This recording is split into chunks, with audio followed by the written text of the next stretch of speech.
Hey, y'all, let's talk about another strategy. This strategy for election violence prevention is called preventative diplomacy. And out of all of the strategies, got to be honest, it's the one that most of us have the least possibility of being able to affect. But here's the thing, I want you to know about it anyway, because we know that it's one of the international best practices. And we know that because people have been doing this work in other countries for decades. And I think it's important that we've got the full picture. So, this is what preventative diplomacy is about. It's about recognizing that the interests of one country are going to affect the interests of the others. And listen, we have a lot of different ideas about what that actually means and how it works in real life, and also how to respond to it politically and economically and socially and all that. And I don't want to get in on all that. But the point is that there actually is an effect and there is some relationship between one country and another.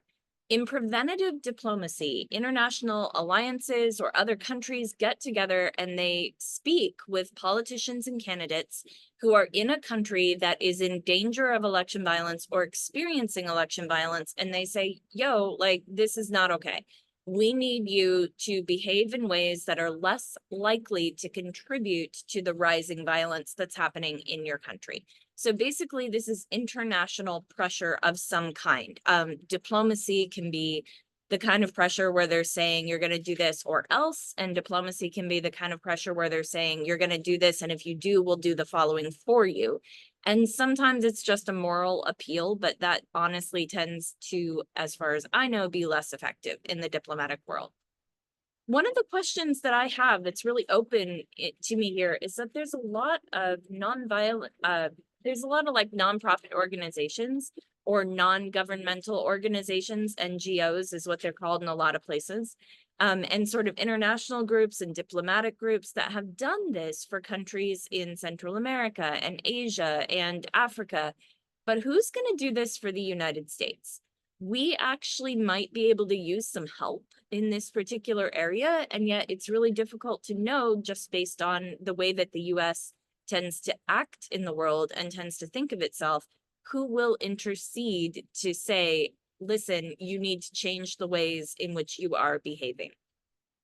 If you happen to have contacts with people who are diplomats or people who are placed in governments or NGOs or nonprofits or anybody who you think might be relevant to this idea, it's maybe worth a quiet conversation.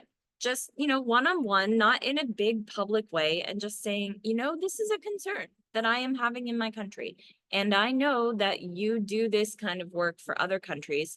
And I just want to know, like, is this on your radar? So it's not about making a big splash. It's not about making a big flap, because honestly, in this kind of situation, quiet diplomacy that's kind of behind the scenes and not very public tends to work better than public diplomacy.